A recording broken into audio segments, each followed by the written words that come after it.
It's 2 in the morning. You're asleep in a tent. Think about what that actually is. A sheet of nylon you could tear open with a house key. A zipper. Maybe a centimeter of foam between your spine and the cold dirt.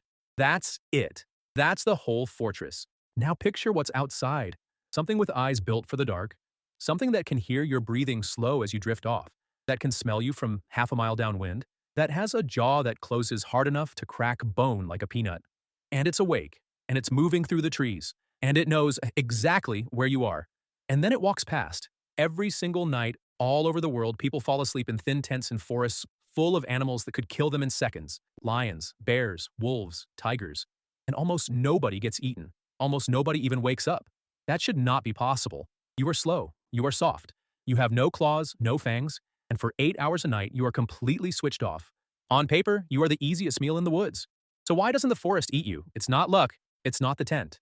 And it's definitely not one thing. It never is. It's a stack of reasons, each one stranger than the last, and the deepest one is 2 million years old. By the end of this, you're going to understand something genuinely unsettling. That thing in the dark didn't leave because it failed to notice you. It left because it was afraid of you. And once you see why, you will never lie in a tent the same way again. Let's zoom out, because the scale of this is bigger than it sounds. Right now, tonight, millions of people are sleeping outside. Campers, soldiers, herders, whole villages that border tiger reserves and lion country. They're doing the single most vulnerable thing a body can do, switching off for hours, out in the open, surrounded by apex predators. If even a small fraction of those predators treated us the way they treat a deer or a wild boar, camping would be a death sentence. Instead, it's a hobby. Here's the first hint that something weird is going on. In 2017, a team of biologists led by Justin Sarasi ran an experiment in California. They found fresh puma kills, deer the cats had worked hard for, and hid speakers nearby. When a puma came back to feed, they played a sound. Sometimes it was frog calls. Sometimes it was the sound of people just talking. Normal human conversation. When the pumas heard frogs, they kept eating. When they heard human voices, they bolted in 83% of cases. 83%. These are animals that outweigh you and kill for a living. And the sound of a casual chat sent them sprinting into the brush like someone had fired a gun. They cut the feeding time at their own kill by more than half. And it's not just pumas. A recent review of lion behavior across 31 different sites in Africa found that lions, actual lions, avoid areas of human activity at more than 2/3 of those sites, often shoving their whole schedule into the dead of night just to dodge us. The kings of the savannah rearranging their lives to avoid bumping into people. So think about that for a second. Not the sight of a human, not the smell. Just the sound of our voices or the mere pattern of where we tend to be is enough to make the planet's top predators give ground. Which means the real question was never, why don't they eat us in our sleep? The real question is this: what did we do to them? What did we become? That the most dangerous animals on Earth are scared of a sleeping primate in a nylon bag. Let's start with the thing you're probably giving all the credit to: the tent. Here's what almost everyone gets wrong. We assume the tent is the shield. Zip it up, you're inside, and inside means safe. But a tent is not armor, it's a suggestion. A determined bear can open one like a bag of chips. A big cat can shred nylon in a single swipe. If a predator genuinely decided you were food, the fabric between you and it would buy you about 1 second. The tent keeps the rain off. It does not keep the wolves off. And yet, look at the numbers, and the idea of the tent as a death trap just falls apart. Take Yellowstone. Actual grizzly country, millions of visitors, people sleeping outside by the tens of millions. The park reviewed every grizzly injury from 1980 to 2014. And across 8 million overnight stays in its campgrounds. The number of people injured by a grizzly while camping was 1. 1 in nearly 23 million nights. And it goes deeper than that. A separate review by the Park Service biologist Carrie Gunther looked at every single bear-caused human death in Yellowstone, not over decades, but over its entire history, from 1872 all the way to 2018. A century and a half. The total was 8.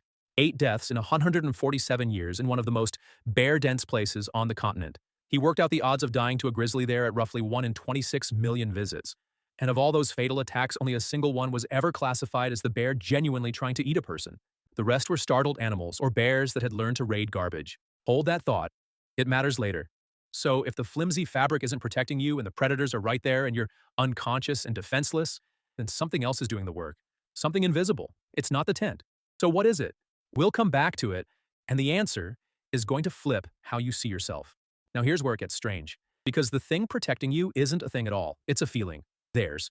Predators are not ignoring you. They are avoiding you. And not casually. They are frightened of you at a level that's genuinely hard to believe until you see it measured. Go back to those speaker experiments. In 2016, researchers at Oxford ran the same idea on European badgers, tough little animals that share their woods with bears, wolves, and dogs.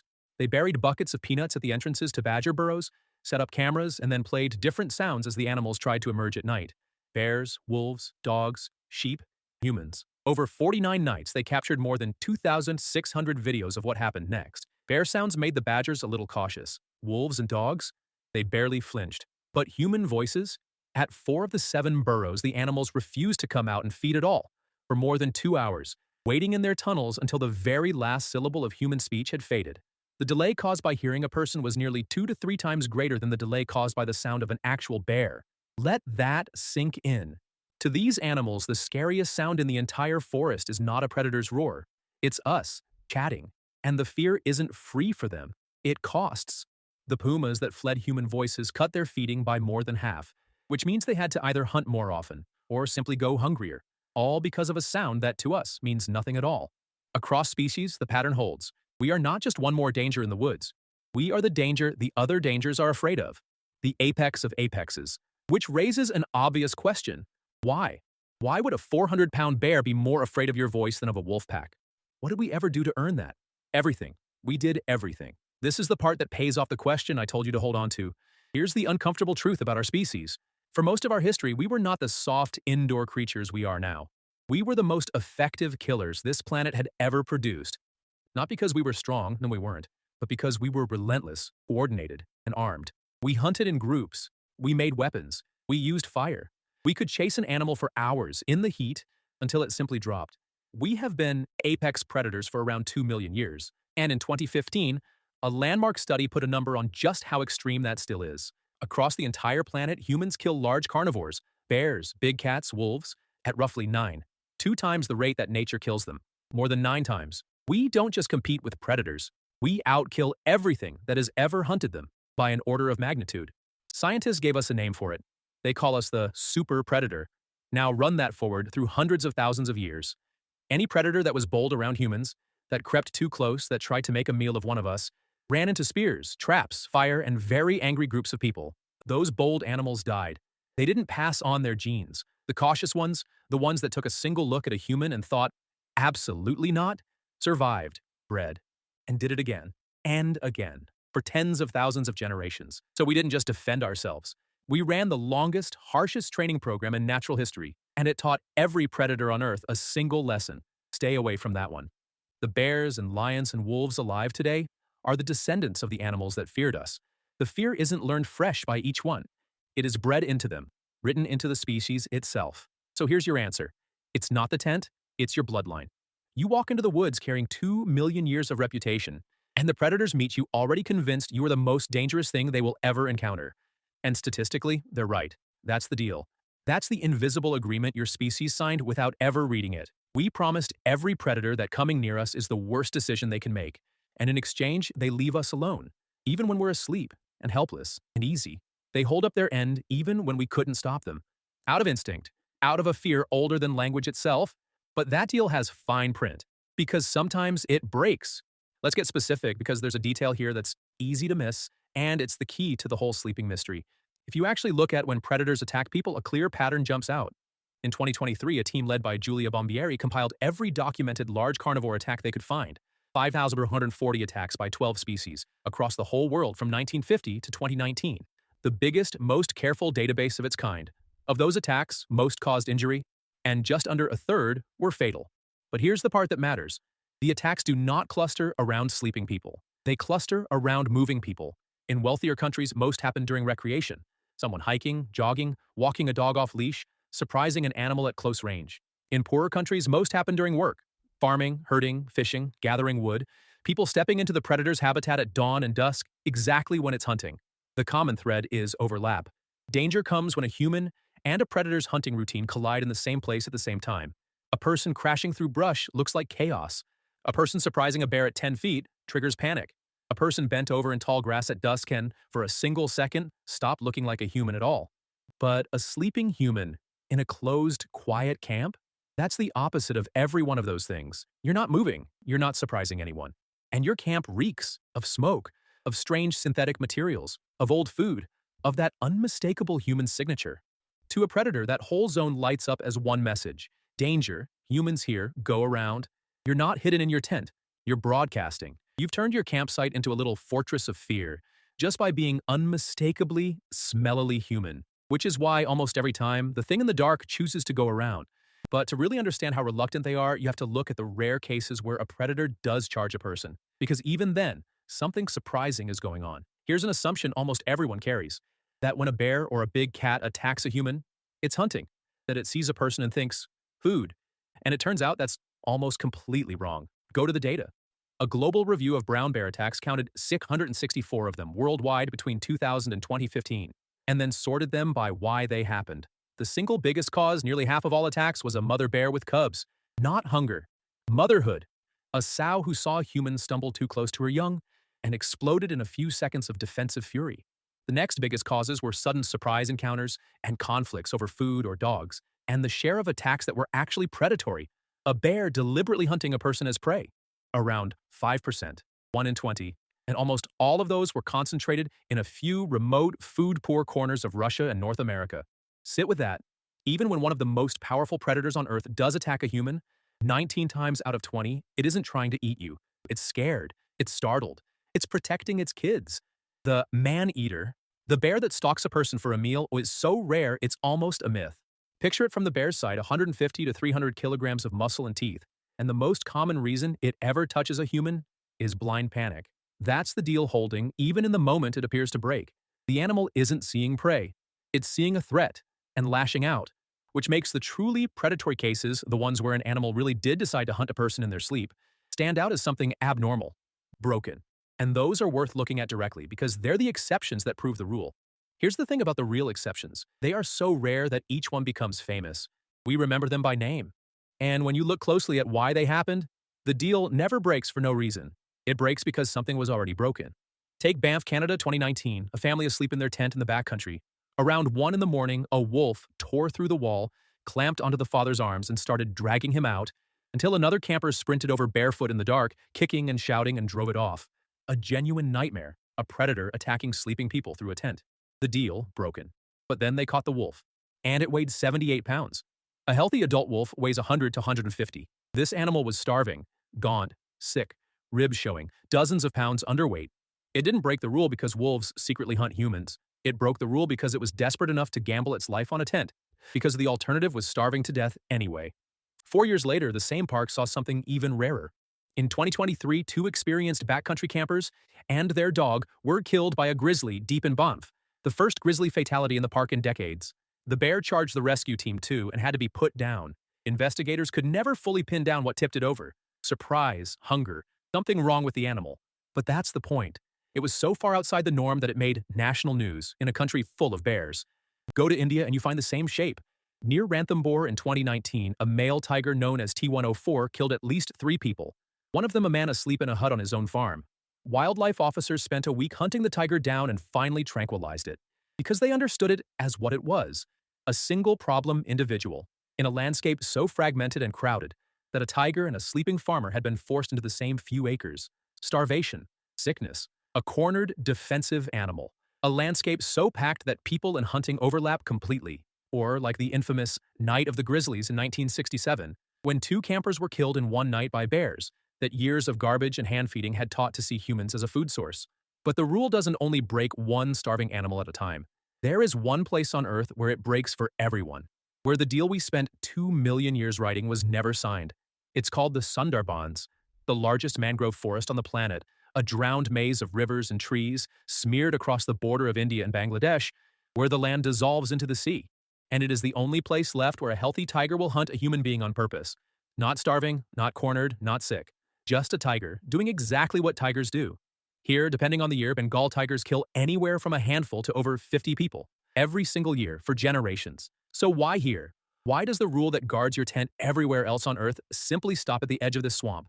Because everywhere else you stay inside your bubble. Your camp, your smoke, your firelight, your noise, and the predator just quietly circles around it. You never even know it was there. But in the Sundarbans, the poorest people on Earth have no bubble. To eat, they climb into a small wooden boat and row straight into the tiger's hunting ground. They go in to net fish in the narrow tidal channels. They go in to climb the trees for wild honey, alone, bent over. quiet, moving through the water exactly like prey. There are no campsites here, no safe distance. The workplace itself is the ambush, and a tiger that hunts from behind, in silence from the waterline, almost never misses. And the people know it, so they fight back with one of the strangest tricks in the entire world. They wear a mask, not on their face, on the back of their head. A second face painted with two wide, staring eyes. Because a tiger won't charge a face that's looking right at it. It needs you turned away. So the honey collectors gave themselves a face that never turns away. And for years, it worked. The men wearing the backward face walked back out of the forest alive, while some who slipped them off did not. And that is the exception that proves the entire rule. Everywhere else on Earth, the predator avoids you because it learned, in blood, that a human is the most dangerous thing in the forest. The Sundarbans is simply the one place we were never able to teach the lesson. Every broken case has a broken cause. Nobody has ever just casually eaten in their sleep. The rule itself, predators fear us and leave us be, holds so well that violating it requires the world to go wrong first. Which brings us to the last layer. And it's the strangest one of all, because it turns out your fear, there in the dark, has the entire story backwards. I saved this for last because it's the part that genuinely rewires how you see your place in the world. You think of yourself lying in that tent as the vulnerable one, the small, soft thing hoping not to be noticed. But step back far enough and the truth flips completely. There's a whole framework in ecology built up since the late 1990s called the ecology of fear. Its core finding is wild. A predator doesn't have to kill anything to change an ecosystem. The fear it creates is enough. Just the perceived risk of a hunter nearby makes prey animals eat less, breed less, hide more, reshaping their numbers and their behavior without a single death. Fear alone has weight. Fear alone moves the world. Now apply that to us. In 2019, that same biologist, Justin Suraci, scaled his speaker experiment up to an entire ecosystem. They broadcast recordings of human voices across a whole coastal landscape and watched what happened to everything, and everything moved. The large carnivores avoided the areas with human sound and shifted to the cover of night. The mid-sized predators, raccoons, skunks, opossums, cut their foraging way down. And the small animals at the bottom, sensing the bigger hunters had pulled back, came out and fed more than ever. A recording, not a person, not a gun. Just the sound of us talking, played from a hidden speaker, rippled all the way down the food chain and rearranged who eats whom across an entire landscape. In fact, researchers argue that because we are so terrifying, the fear we create may reshape predator populations as powerfully as actually hunting them does. We don't even have to be there. The echo of us is enough, so carry that back to your tent. When you camp, when you talk, cook, light a fire, snore, you are not a fragile guest in the wilderness. You are a moving wave of fear. Biologists have a name for that too. They call it a landscape of fear. Every predator for a wide radius is bending its entire night around you, hunting later, hugging the shadows, giving your patch of forest a careful, respectful birth. You are reshaping the darkness around you, and you are doing it in your sleep. That is the real reason you wake up. Not because you hid well enough, because you are the scariest thing out there. Every creature in earshot already knows it, and they spend the entire night quietly working around the apex predator, snoring inside the glowing nylon dome. You don't survive the wilderness survives you. So go back to where we started. 2 in the morning, the thin tent. The thing moving through the trees with the night vision eyes and the bone-cracking jaw that can smell you and hear you and knows exactly where you are. It came close. It did notice you, and then it left. But now you know the truth of that moment. It didn't spare you out of mercy, and you were never really saved by a centimeter of nylon. That predator left because, somewhere in a brain shaped by 2 million years, an alarm went off that said, the most dangerous animal on the planet is lying right there. Do not, under any circumstances, touch it. It didn't ignore you. It feared you. You come from an unbroken line of the most successful hunters this planet has ever made, and the forest has not forgotten. It still flinches when you walk in. It still steps around you while you sleep. Every quiet night you've ever spent outdoors was not you getting lucky. It was the whole wild world honoring a 2 million-year-old agreement to leave you alone. So the next time you're out there in the dark, listening to something move just beyond the thin wall of your tent, heart pounding, feeling like prey, remember what you actually are. And then sleep well. You've earned it. Trust me, they're far more afraid of you. And the world is full of these questions that sound almost too simple to even ask, until you pull on the thread and the whole floor drops out from under you. So I want to hear yours. The question that's been quietly nagging at the back of your mind. The thing you've always half wondered, but never actually looked up. Drop it in the comments. The best ones become the next video, and when yours does, we'll feature your comment right there in it. You'll have been the reason we made it. Because figuring out the world is a lot more fun when we do it together.